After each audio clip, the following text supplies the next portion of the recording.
Hola, ¿qué tal? ¿Cómo están? Me da mucho gusto saludarlos nuevamente. Bienvenidos a su canal. El día de hoy vamos a aprender sobre el instrumental más común o el más utilizado en las cirugías o en un quirófano. Like, compartan y suscríbanse al canal activando la campanita para recibir más de nuestro contenido. Instrumentos quirúrgicos básicos. Tenemos al mango de bisturí número 3. Se utiliza para corte y disección. Recibe hojas del número 10, 11, 12 y 15. Los mangos de bisturí se usan para sostener diversas hojas y crear un escalpelo. Los escalpelos se emplean para realizar incisiones en la piel o siempre que se necesita un corte fino de precisión. Dado que la piel no es estéril, una vez que se hace la incisión, el escalpelo debe retirarse de la mesa de mallo y aislarse. Solo se le reutiliza para realizar cortes en la piel. Nunca debe tomarse el escalpelo de la mano del cirujano. Este debe colocarlo en la zona neutra. Nunca debe cargarse o descargarse una hoja de bisturí en el mango con los dedos. Siempre debe emplearse un portaagujas. Tenemos también al mango de bisturí número 3 largo. También se utiliza en corte y disección. También recibe hojas del 10, 11, 12 y 15 y se utiliza para cortes de precisión dentro de una herida profunda. Las mismas recomendaciones: nunca debe tomarse el escalpelo de la mano del cirujano. Este debe colocarlo en la zona neutra. Nunca debe de cargarse o descargarse una hoja de bisturí en el mango con los dedos. Siempre se emplea un portaagujas. Mango de bisturí número 4 para corte y disección. Su punta es más robusta y recibe las hojas más grandes, con la hoja número 20 para realizar una incisión grande o profunda, o ambas cosas, en tejidos masivos. El mango número 4 recibe las hojas número 20, 21, 22, 23, 24 y 25. Nunca debe de cargarse o descargarse una hoja de bisturí en el mango con los dedos. Siempre, ya saben, se emplea con un portaagujas. Ahora bien, el mango de bisturí número 7, también para corte y disección, recibe las hojas 10, 11, 12 y 15. Cuando se necesita un corte de precisión en un espacio limitado o una herida profunda, entonces se utiliza este tipo de bisturí. Mangos de bisturí número 3 y número 4. Ojo, si desean que también les dejemos el video sobre cómo montar las hojas de bisturí, déjenlo en los comentarios. Veamos ahora las hojas de bisturí. Tenemos la del número 10, se utiliza para corte y disección. Es una hoja de cuerpo grande con borde cortante, curvo hasta la punta. Se utiliza para hacer incisiones en la piel. Para cargar una hoja de bisturí en el mango, se sostiene la hoja con un portaagujas apenas arriba de la abertura, por el lado no cortante. Los surcos del mango se alinean con la abertura de la hoja. Es necesario asegurarse de que el ángulo de la hoja concuerde con el ángulo del mango. Se hace avanzar la hoja por el mango hasta que un chasquido indica el ensamblaje completo. Si deseas ver cómo se monta una hoja de bisturí, te lo dejamos también en este canal. Una hoja de bisturí es un artículo que debe usarse en un solo paciente y viene preempacada y esterilizada por el fabricante. Veamos ahora la hoja de bisturí número 11. También se utiliza para corte y disección. Esta tiene un borde cortante angulado que asciende hasta la punta aguda. Se utiliza para realizar la punción de la piel o para iniciar la apertura de una arteria. Esta hoja de bisturí suele cargarse en el mango del número 7. La hoja de bisturí número 12 también se conoce como cuchilla de hoz. Se utiliza para corte y disección. Es una hoja pequeña en forma de luna creciente con el filo en el borde interno. Se usa a veces en amigdalectomías, en cirugías de glándulas parótidas, septoplastías e intervenciones de paladar hendido. También puede emplearse para la extracción de cálculos en uretres y riñón. Suele cargarse en el mango número 7, pero también puede usarse en el número 3 regular o largo. Tenemos también a la hoja de bisturí número 15 para corte y disección. Es una hoja angosta con borde cortante redondeado pequeño. Esta se utiliza para incisiones pequeñas precisas. Suele usarse en cirugía pediátrica o plástica reconstructiva. La hoja de bisturí número 20 también se utiliza para corte y disección y es una hoja de cuerpo amplio y borde cortante curvo hasta la punta. Se utiliza con el mango número 4 para realizar una incisión grande o profunda o ambas cosas en tejidos masivos y hueso. Ahora pasemos a ver las pinzas. En primer lugar tenemos las pinzas Kelly. Estas pinzas se utilizan para pinzado y oclusión. Es una pinza curva o recta con estriado horizontal que abarca alrededor de la mitad de las mandíbulas. Esta pinza es muy utilizada para ocluir sangrado antes de cauterización o ligadura. Tenemos a las pinzas Kelly. Tenemos rectas y curvas. Pueden darse cuenta que son Kelly por las ranuras en las muelas, que está a mitad o a unos 3/4. De igual manera esta. Rectas y curvas con su respectivo clamp. Tenemos a las pinzas Rochester Pin. Se utilizan para pinzado y oclusión. Son unas pinzas curvas o rectas con mandíbulas fuertes y anchas que presentan estriado horizontal a todo lo largo. Este tipo de pinzas son muy utilizadas para ocluir vasos sanguíneos grandes y tejidos antes de ligadura, por lo común en una herida profunda o un tejido masivo. Las pinzas de Halsted, o como todos o la mayoría las conocemos, pinzas mosquito. Estas pinzas también se utilizan para pinzado y oclusión. Son unas pinzas pequeñas, curvas o rectas, con puntas finas y estriado horizontal a lo largo de las mandíbulas. A diferencia de las pinzas Kelly, estas son más pequeñas y el estriado es en toda la mandíbula. En cambio, en las pinzas Kelly, el estriado solamente llega a unas 3/4 partes de la mandíbula. Se utilizan para ocluir sangrado en heridas pequeñas o superficiales antes de cauterización o ligadura.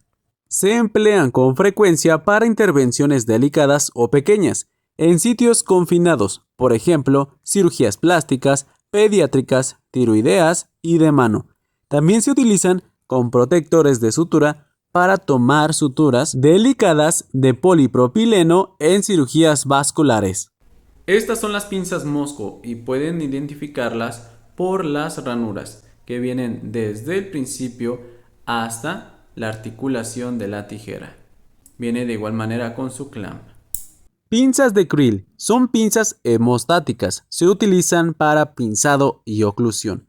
Estas pinzas son curvas o rectas con un estriado horizontal a todo lo largo de las mandíbulas. Se utilizan para ocluir sangrado antes de cauterización o ligadura. También pueden emplearse para disección roma al separar planos y tejidos. Las pinzas de Creel curvas son las pinzas más usadas en todas las especialidades. Las pinzas de Carmalt son pinzas hemostáticas de Rochester Carmalt. Se utilizan para pinzado y oclusión. Son pinzas curvas o rectas con patrón de rayado en las puntas que continúa con estriado vertical a todo lo largo de las mandíbulas. Se utilizan para ocluir vasos sanguíneos grandes y tejido antes de la ligadura, por lo común en una herida profunda o un tejido masivo. Suelen ser las pinzas en que se carga el disector laparoscópico de Kittner. Pinzas de Mixter. Estas pinzas se utilizan para pinzado y oclusión. Son pinzas con un ángulo de 45 grados y estriado horizontal a lo largo de las mandíbulas. Se utilizan para prender, separar y ocluir tejido. A menudo se emplean para colocar un nudo o una lazada abajo y alrededor de una estructura tubular, como un vaso o conducto, lo cual permite al cirujano sujetar la ligadura o asa y tirar de ella arriba y alrededor de la estructura por ligar o retraer. Tenemos también a las pinzas hemostáticas de Adson. Son unas pinzas de tonsilectomía y se utilizan para pinzado y oclusión. Son pinzas hemostáticas finas, curvas o rectas, con estriado horizontal en la mitad de las mandíbulas. Las cañas son más largas que en las pinzas de Creel o de Kelly. Se utilizan para prender vasos pequeños en una herida profunda o sostener esponjas amigdalinas. También pueden emplearse cuando el cirujano solicita un tramo de sutura en unas pinzas. Ahora bien, pasemos a las pinzas de disección de Adson sin dientes. Estas pinzas son para apósitos de Adson. Se utilizan para sujeción y fijación. Tienen puntas finas con estriado horizontal. Se utilizan para sujetar tejidos delicados. Todas las pinzas de disección de Addison tienen el mismo tamaño y la misma forma. Se diferencian por la presencia o no de dientes. Las pinzas de disección de Addison con dientes también se le llaman pinzas de dientes de ratón. Se utilizan para sujeción y fijación. Las puntas finas tienen dos dientecillos de un lado y uno del otro, los cuales embonan entre sí cuando el instrumento se cierra. Se utiliza para alinear los bordes de la herida durante el engrapado de la piel, sujetar tejidos superficiales de modo que puedan colocarse las suturas adhesivas cutáneas. Debe tenerse cautela cuando se manipulan pinzas con dientes. Estos son agudos y fácilmente pueden dañar los guantes y la piel de instrumentista y cirujano. Ahora bien, veamos también las pinzas de disección de Brown-Addison, también conocidas como pinzas de cocodrilo. Se utilizan para sujeción y fijación. A cada lado de la punta hay dos filas de múltiples dientes que embonan cuando el instrumento se cierra. Se utilizan para hacer presión de tejidos superficiales delicados. Se usan con frecuencia en cirugías plásticas o de mano. Pinzas de disección simples. Estas son pinzas para apósitos de Semken. Pinzas de disección rectas sin dientes. Se utilizan para sujeción y fijación. Son pinzas de disección atraumáticas con estriado horizontal en las puntas que varía de fino a grueso. Se utilizan para prender tejido y aplicar apósitos. En las puntas de disección con dientes, las puntas tienen dos dientes en un lado y uno en el otro, los cuales se embonan cuando el instrumento se cierra. Se utilizan para prender tejido masivo a muy masivo. También se usa durante el cierre de heridas. Es importante asegurarse que los dientes estén correctamente alineados y funcionales antes de usar el instrumento. También tenemos las pinzas de disección de DeBakey. Estas pinzas se utilizan para sujeción y fijación. Son pinzas de disección atraumáticas con puntas largas, estrechas y romas. Una mandíbula tiene estriado horizontal fino, mientras que la otra tiene estrías centrales. Ambos estriados embonan cuando el instrumento se cierra, lo que favorece el agarre. Se utilizan para presión de numerosos tipos de tejido, de uso común en cirugía cardíaca y vascular e intervenciones gastrointestinales. Se les considera pinzas de disección vascular, pero son de uso común en todas las especialidades por su agarre seguro sin dañar los tejidos. Pinza de disección de Bonney. Estas pinzas son para sujeción y fijación. Hay un solo tamaño y forma. Las mandíbulas tienen uno y dos dientes que embonan entre sí, seguidos por un estriado horizontal. Se utilizan para prender tejido muscular u óseo masivo. Se emplean a menudo en obstetricia y ortopedia. Es importante asegurarse que los dientes estén correctamente alineados y funcionales antes de usar el instrumento. Pinzas de disección de Ferry Smith. Estas pinzas también son para sujeción y fijación. Hay un solo tamaño y forma. Las puntas tienen uno y dos dientes grandes que embonan, seguidos por un patrón de estriado cruzado. Se utiliza para presión de tejido muscular u óseo masivo, de uso frecuente en cirugía ortopédica, de columna y obstétrica. Pinzas de disección Singley. Estas pinzas se utilizan para sujeción y fijación. Tienen una punta ovalada. Las mandíbulas tienen estriado horizontal y un orificio. Se utilizan para realizar presión de tejido intestinal, tejidos delicados o apósitos y esponjas, de uso frecuente en cirugía general, urológica, torácica y obstétrica ginecológica. Ahora veamos a las pinzas de disección rusas. Estas pinzas se utilizan para sujeción y fijación. Tienen puntas redondas con estriado radial. Se utilizan para realizar presión de tejidos densos, también usadas en el cierre de heridas. Son de uso común en cirugía obstétrica ginecológica. Aquí tenemos a las pinzas de disección con dientes y sin dientes. Aquí las pueden ver, pinzas de disección con dientes y pinzas de disección sin dientes. Pasemos a ver las pinzas para campos de Backhouse. Estas pinzas se utilizan para pinzado y oclusión. Son instrumentos con cremalleras y mandíbulas curvas, delgadas y agudas. Se utilizan para mantener los campos en su lugar, prender tejido grueso, reducir fractura de huesos pequeños. Se emplean en todas las disciplinas. Nunca deben usarse pinzas penetrantes para fijar la unidad electroquirúrgica, la unidad de aspiración o cualquier otro dispositivo a los campos. Esto perforará los campos y pondrá en riesgo la esterilidad. Pinzas para campos no penetrantes. Estas pinzas se utilizan también para sujeción y fijación. Existen muchos tipos distintos de pinzas para campos. Pueden ser de metal o plástico y tienen una variedad de puntas no penetrantes. Se utilizan para fijar la unidad electroquirúrgica y la de aspiración a los campos. Debe tenerse cuidado de no pinzar la piel del paciente entre las mandíbulas cuando se fijen dispositivos accesorios a los campos. Pinza portaesponjas de Forester, también llamada pinza de anillos, se utiliza para sujeción y fijación. Pueden ser curvas o rectas. Sus puntas son anillos ovalados con estriado horizontal. Se utilizan como mango de una esponja para prender tejidos como el pulmonar, para retirar el contenido uterino, por ejemplo. A fin de usarlas como mango de esponja, se pliega en tercios una gasa de 10 por 10 centímetros y luego a la mitad, y se toma con las pinzas. Este montaje puede usarse para la preparación quirúrgica, pintado, para absorber sangre o para la disección roma en heridas profundas. Pinzas de Alice. Se utilizan para sujeción y fijación. Son pinzas curvas o rectas con múltiples dientecillos finos en la punta que embonan y reducen la lesión de los tejidos. Se utilizan para levantar, sostener y retraer tejido denso, resbaloso que se está extirpando. De uso común en amígdalas y tejido vaginal, mamario y tiroideo, o para prender el intestino durante una resección. Es importante asegurarse que los dientes estén correctamente alineados y funcionales antes de usar el instrumento. Pinzas de Babcock. Se utilizan para sujeción y fijación. Estas pinzas atraumáticas con puntas planas, lisas en sus extremos redondos perforados, se utilizan para prender y rodear estructuras delicadas como uréteres, trompas de falopio, intestino, ovarios y apéndice. Pinzas hemostáticas de Kocher rectas. Se utilizan para sujeción y fijación. Las mandíbulas tienen estriado horizontal. En las puntas hay 2 y 1 dientes grandes que embonan entre sí. Se usan para sujetar tejidos duros, fibrosos y resbalosos, como músculos y aponeurosis.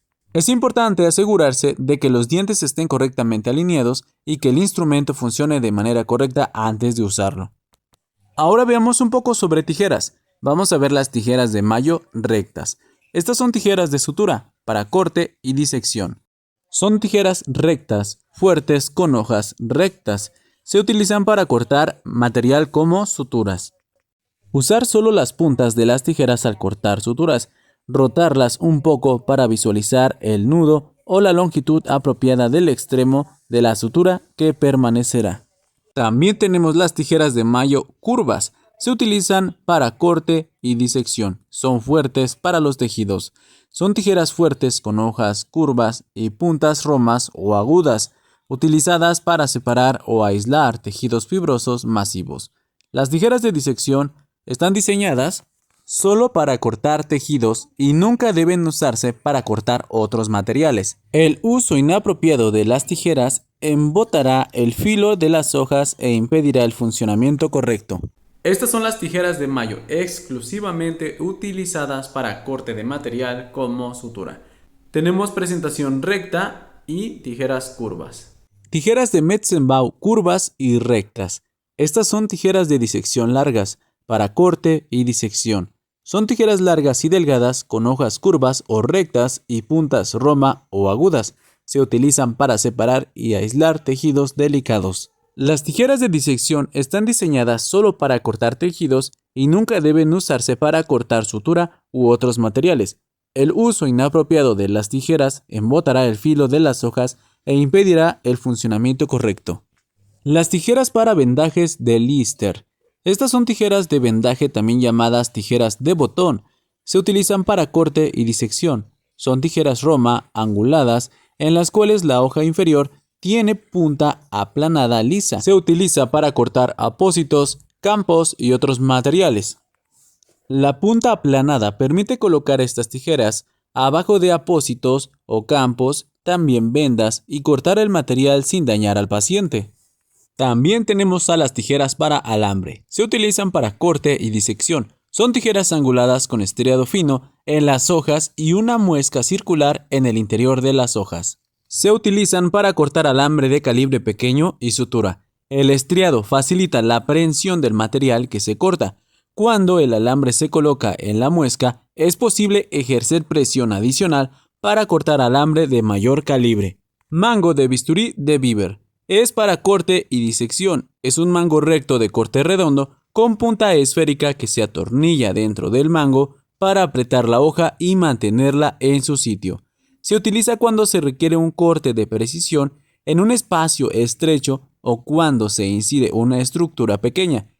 Este mango suele usarse en intervenciones otorrinolaringológicas, oftálmicas, neurológicas, podológicas y ortopédicas menores.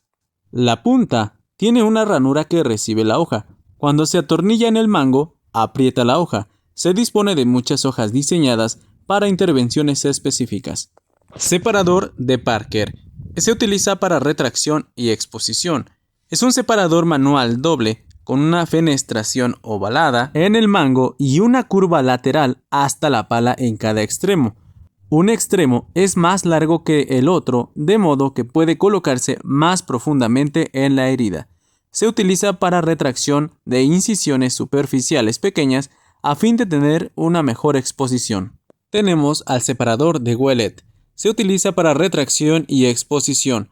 Es un separador manual doble con palas curvas en forma de taza y labio en forma de luna creciente. Un extremo es más largo que otro, de modo que puede colocarse más profundamente en la herida. Hay un solo tamaño y forma. Se utiliza para retracción de incisiones superficiales pequeñas a fin de tener una mejor exposición.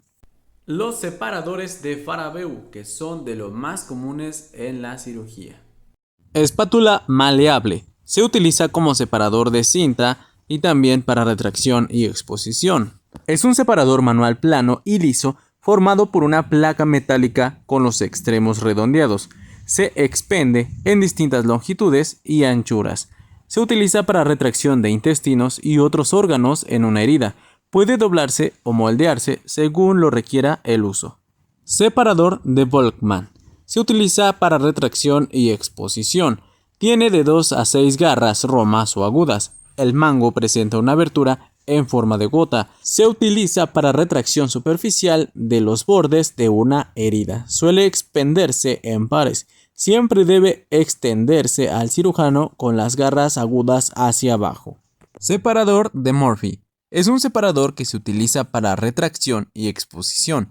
Tiene 4 garras romas o agudas. El mango tiene una abertura en forma de gota y una punta a cada lado. Se utiliza para retracción superficial de los bordes de una herida. Suele expenderse en pares. Siempre debe extenderse al cirujano con las garras hacia abajo. Separador de Zen. Es para retracción y exposición. Es un separador manual doble en el que un extremo tiene 3 garras agudas o romas y el otro extremo es una pequeña pala lateral. Se utiliza para retracción de bordes de piel y tejidos más profundos en incisiones pequeñas. También tenemos a Irina. Es un gancho cutáneo para retracción y exposición. Es pequeño instrumento manual con 1 o 2 ganchos agudos en los extremos para retracción de los bordes cutáneos. Separador de Weightliner. Utilizado para retracción y exposición. Instrumento anillado de autorretención con un dispositivo de cremallera en las cañas que lo mantiene abierto en la herida. Un extremo tiene 3 puntas dirigidas hacia afuera y el otro tiene 4. Las puntas pueden ser romas o agudas. Se utiliza para mantener abiertos los bordes de una herida. Separador de Gelpi. Se utiliza para retracción y exposición. Es un instrumento anillado de autorretención con un dispositivo de cremallera en las cañas y 2 puntas agudas dirigidas hacia afuera, una en cada lado. Se utiliza para exposición superficial a profunda de la herida, dependiendo de la profundidad de esta. Ahora aprendamos un poco sobre las cánulas. Tenemos en primer lugar a la cánula de aspiración de Frazier. Se utiliza para aspiración. Es una sonda cilíndrica angulada con abertura u orificio de salida en el mango. El diámetro del tubo de aspiración se mide en la escala French, F, y va de 3 a 15 French. Se utiliza para aspirar en espacios limitados como la cavidad nasal, en intervenciones lumbares y cervicales o en craniotomías. Se expende con un delgado estilete de alambre que se introduce en el instrumento para desalojar tejido, sangre o detritos que se aspiren durante el funcionamiento. Si se cubre la abertura en la base de la cánula, se incrementa la aspiración. Cánula de aspiración de Pauli. Es una cánula que se utiliza para aspiración, puede ser desechable o reutilizable y tiene dos componentes, una vaina externa y un tubo interno. Se utiliza para aspirar grandes cantidades de sangre y otros líquidos de una cavidad corporal. El tubo interno de esta cánula puede usarse para aspirar desde la diáfisis del fémur durante una intervención de reemplazo total de cadera. Múltiples fenestraciones, que son orificios en la vaina externa, permiten una mayor aspiración. Si se desea menor potencia de aspiración, el cirujano puede usar solo el tubo interno. Y aquí tenemos a la cánula más utilizada, que es la cánula de aspiración de Yankauer. Es un tubo de plástico hueco con mango y un cuerpo ligeramente flexionado que termina en una punta desanchada y una abertura grande, aunque la más usual suele ser de metal. Se utiliza para aspirar en todo tipo de heridas, de manera eficaz y sin dañar el tejido circundante. Ahora bien, los portaagujas. Tenemos aquí al portaagujas de acrylic wood. Se utiliza para sutura y engrapado. Contiene una punta roma estrecha con patrón de estriado cruzado en las mandíbulas. Se utiliza para sostener agujas de tamaño pequeño a intermedio durante la sutura. El tipo de intervención y la profundidad de la herida determinarán el tipo y el tamaño de portaagujas.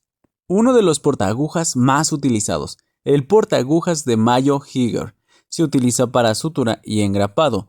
Contiene unas mandíbulas anchas redondeadas en la punta, con patrón estriado cruzado. Se utilizan para sostener agujas grandes durante la sutura. El tipo de intervención y la profundidad de la herida determinarán el tipo y el tamaño del portaagujas. Portaagujas de Ryder. Se utiliza para sutura y engrapado. Contiene unas mandíbulas finas ahusadas con insertos de carburo. Se utilizan para sostener agujas de tamaño pequeño o intermedio durante la sutura. Se usa a menudo en intervenciones vasculares. Nunca debe usarse para sujetar a agujas grandes. El tipo de intervención y la profundidad de la herida determinarán el tipo y el tamaño de portaagujas. Ahora veamos las pinzas aplicadores de clips. Se utilizan para sutura y engrapado. Contiene puntas anguladas con estriado fino en las mandíbulas que se deslizan sobre el clip para sujetarlo. Los clips se fabrican en diferentes tamaños y longitudes en cartuchos con código de color para una fácil identificación del tamaño de clip. Se utiliza para ocluir vasos u otras estructuras tubulares. El tamaño de pinzas debe corresponder al tamaño y tipo de clip. Tenemos a las engrapadoras de piel. Es un instrumento estéril para uso en un solo paciente. Se precarga con grapas rectangulares de acero inoxidable cuya finalidad es aproximar la piel. Existen muchos fabricantes y modelos de engrapadoras. Tienen un mango y un gatillo que se acciona para disparar las grapas. En la punta hay una flecha de alineación. Se utiliza para aproximación de la piel en el cierre de las heridas. La flecha en la punta del dispositivo permite alinear la engrapadora con los bordes de piel para aproximar, a fin de colocar correctamente la grapa. Es frecuente que dos personas realicen el engrapado. El cirujano o un asistente usan dos pinzas de disección de Adson para prender los bordes de piel y acercarlos entre sí. El asistente o un técnico quirúrgico colocan la engrapadora sobre la herida, alinean de manera cuidadosa la flecha con la incisión y accionan el gatillo hasta sentir resistencia. Una vez que se ha colocado la grapa, se retira la engrapadora y se alinea para colocar la siguiente grapa hasta cerrar por completo la herida. Aplicador de clips precargado. Se utiliza para sutura y engrapado. Es un instrumento estéril para uso en un solo paciente, precargado con clips. Esto se fabrica en diversos tamaños y longitudes, utilizado para ocluir vasos u otras estructuras tubulares. Escapelo armónico. Se utiliza como accesorio. Es un bisturí armónico. Este dispositivo tiene una pieza de mano desechable suministrada por el fabricante. También se requieren un cable y llave no desechables. Estos dos componentes deben empacarse y esterilizarse en la institución. El escalpelo armónico es un instrumento de prensión que conduce una energía ultrasónica entre sus mandíbulas para coagular y dividir tejido por cavitación a baja temperatura. Es posible que se acumule sangre y tejidos en las mandíbulas y deben ser retirados de manera periódica con una esponja húmeda. El lápiz para electrocirugía es un instrumento quirúrgico receptor de energía cuya función es utilizar esta corriente para producir calor capaz de coagular, cortar y eliminar tejidos, esto dependiendo de la intensidad de electricidad que reciba, también llamado lápiz de electrocauterio. Lleva ese nombre por su parecido a los lápices normales. Está conformado por dos botones, uno para activar el modo de corte y otro para activar el modo de coagulación, que el profesional de salud puede pulsar para realizar el procedimiento correspondiente. Su estructura es una cuchilla desechable o reusable, según sea el caso. Su cuerpo está fabricado en PVC grado médico, en donde están los botones de corte y coagulación. Estos se diferencian por el color. Cuenta con un cable para conectar al generador. Entre las unidades quirúrgicas existen dos modos de funcionamiento, el modo monopolar y el modo bipolar. La diferencia más grande de ambos radica en un accesorio que los hace diferentes. Pero ya explicaremos todo sobre el electrocauterio en otro video.